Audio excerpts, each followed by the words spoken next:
Hello and welcome everybody, I am one proud Bavarian and I am here to show you exclusive footage of the upcoming Godherja mod for CK3. Godherja is my personal favorite when it comes to the original fantasy mod category for CK3, and there is such an incredible amount of content under the hood that I can barely wait for all of you to get your hands on it. Today, we're going to explore the chaotic and mysterious world of the mod by introducing you to its lore from the beginning of all time until the year 1254 of the Imperial Standard, the game start. It is a story of greed, mania and destruction as only Pink Panther, the project lead behind the mod, could have dreamed it up. I want to encourage you to go check out the links in the description that are his Discord and Patreon, because he most certainly deserves the support. Now, let's take a glance at this dying world.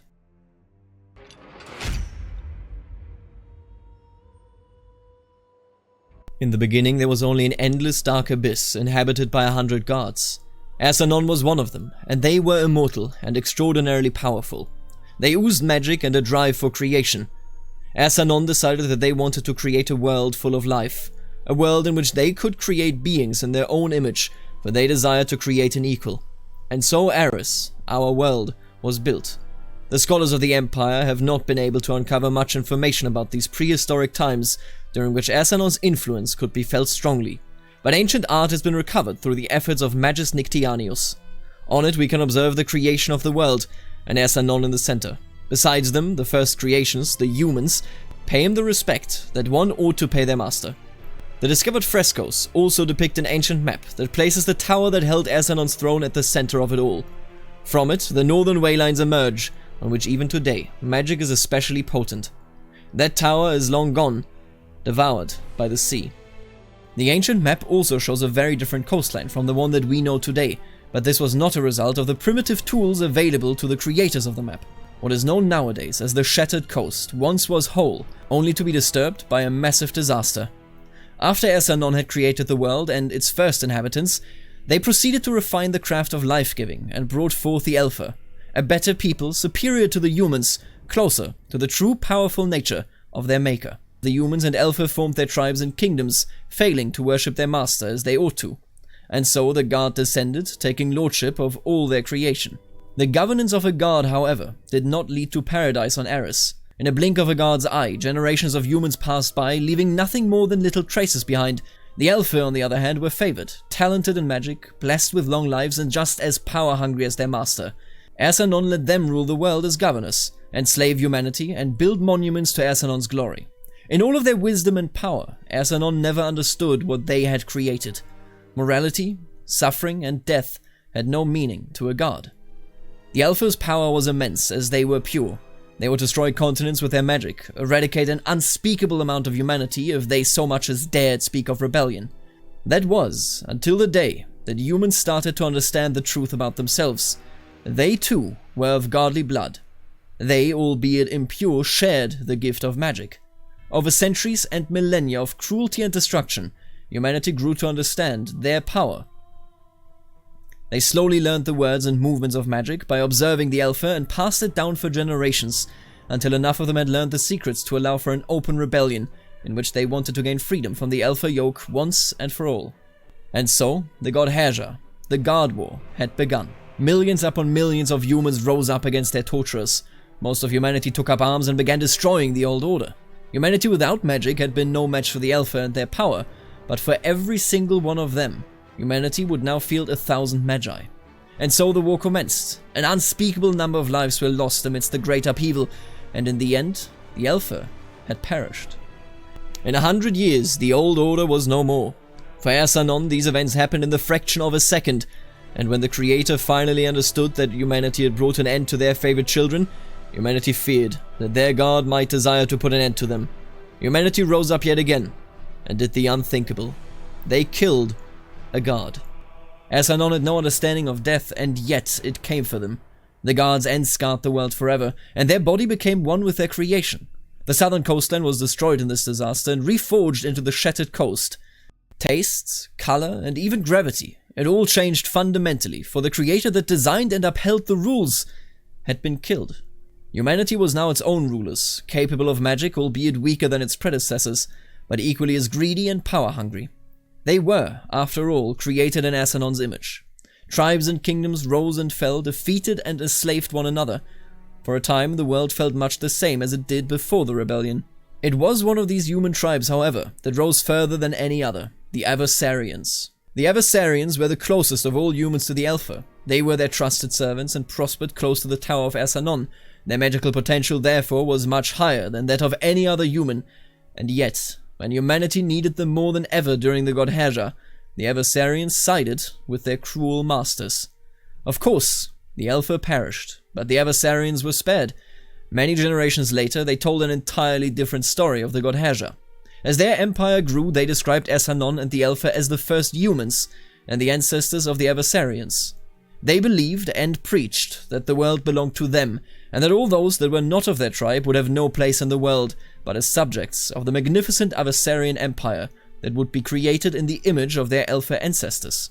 Thanks to their affinity and skill in powerful magic, the Adversarians destroyed kingdom after kingdom, ushering into a new era of prosperity and cruelty. Their view of the world became truth, and all they met would have to perish or serve. Time was measured from the birth of the Empire, the imperial standard, and only few could resist the Empire's expansion. Of course, the further it stretched, the more its advances slowed down. In the far northeast, the Empire reinforced its borders over time by militarizing along rivers, but did not succeed in subduing the Bavarian tribes. The biggest tribe to the north were the Shavoki, a people that would eventually know no mercy for the Imperials.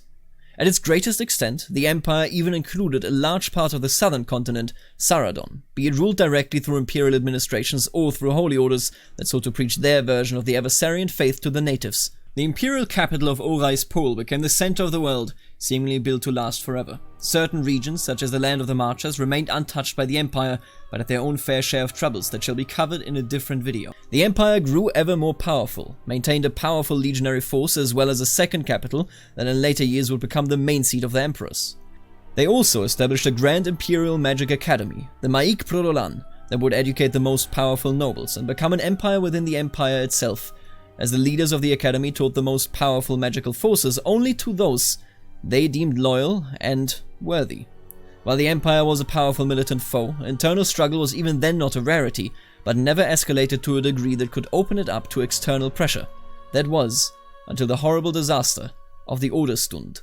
Asanon was dead, but their body was still filled with all the might of a god. Every time blood gushed out of the wounds of their corpse, every time their dead mind was filled with too many thoughts, a Godherja would occur, and change the world's natural state. A Godherja was a rare occurrence, and commonly only happened every few generations. Orderstund occurred in the year 1168 of the Imperial Standard, and it was the strongest of these reality-altering waves that had ever been seen. From one moment to another, the minds of millions of Adversarians were changed forever. Greed, callousness, and desire for power were all amplified. Other realms, of course, also felt a part of the impact, but the affinity and focus on magic within Adversarian society meant that they were attuned extraordinarily well to this magical wave. Suddenly, the society of the Empire valued compassion and cooperation even less than before, and the infighting began. The Empire had reigned over its vast lands for over 1,000 years, but within a generation, civil wars had become an almost yearly occurrence as more and more nobles aimed to gain total control. The once prosperous imperial core lands went up in flames and were looted frequently. The Empire's legions barely held on and had to pull back their border watch year after year as outside forces intended to intrude. The death and despair of this time was only the beginning, however. It was the year 1186 of the Imperial Standard, when Legon Aesgrace, an exceptionally talented magi born in the year of the Orderstund, declared his open rebellion against the Empress Axiaotea. He proclaimed that the Empress had murdered her husband, usurped the crown, and was, on top of that, a much weaker magi. This civil war was different than all the others before it, for it was absolute. Almost every ruler within the Empire chose a side, and both sides decided that only they should be permitted to live to tell the tale. As the two rivals went all out against one another, the Empire began to crumble, but would only find an abrupt end after 14 years of strife in the year 1200 of the Imperial Standard. This was the year of the Frodbrokna. Axiaotea and Aesgrace were the most powerful human magi to ever grace Eris, maybe even more powerful than the Alpha themselves.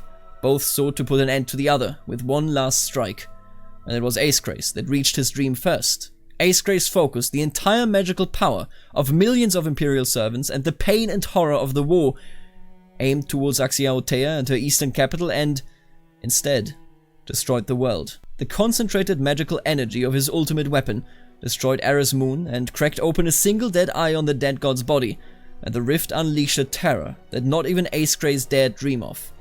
Endlessly, a fog leaked into the world, a fog filled with the whispers of every soul that ever graced Eris. All their memories, their fears, and their desires were driven forward and pulled anyone that lingered for too long into madness.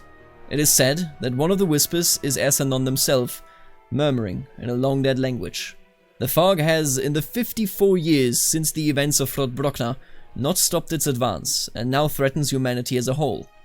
Axia Otea has indeed perished. Ace Grey's goal was accomplished, but the Empire imploded in its entirety. Slaves rose up, natives retook their land, holy orders became corrupted, no longer pledging fealty to anyone but their wicked faiths. With the fog creeping in, and the Empire's powers vanishing from one day to the next one, chaos also began in the northeast, amongst the tribes of the Shavoki and several smaller peoples.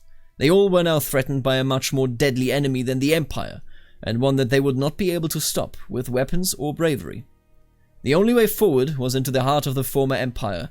It was High King Senwer of the Shavoki that united all of the tribes and led them south. He destroyed the Maik Prololan, earned himself the name Witchbreaker, and now rules supreme over the Shavoki Imperich, ready to continue his slaughter of the Imperial Heartlands by marching south towards the former Imperial capital and the isolated Ace Greys. Some legions are of course still fighting. Nikanoneos, the Black Sun, was the only Imperial force to ever defeat Senwer's army in combat, but had to withdraw northwards as the Shavoki simply had too many fighting bodies. The Empire and all adjacent regions have been thrown into chaos. This is when the Mard begins, and it is up to you to finish the story of Eris. You will face other humans, reality-altering Godherja, and eventually, or so they say, the danger that awaits in the fog. Those that remained and gave themselves to its magical influence now call themselves listeners, for they listen to the commands whispered by long-dead souls. I will be doing more videos in this style, detailing the history of Godherja, a dying world, so that you will know what to expect once the mod is released and you get to play it. If you enjoyed this video, make sure to leave a like and subscribe so that you won't miss out on further videos. I want to thank Pink Panzer for giving me early access to the mods and answering my questions about the world. Please check out his Discord and Patreon. This mod is insane and support is absolutely deserved and needed to push this one up to even greater highs. I would also like to thank the members of the channel, the Barons, the Counts and the Dukes. Thank you all so much. I really do appreciate the support. Later, Alligator.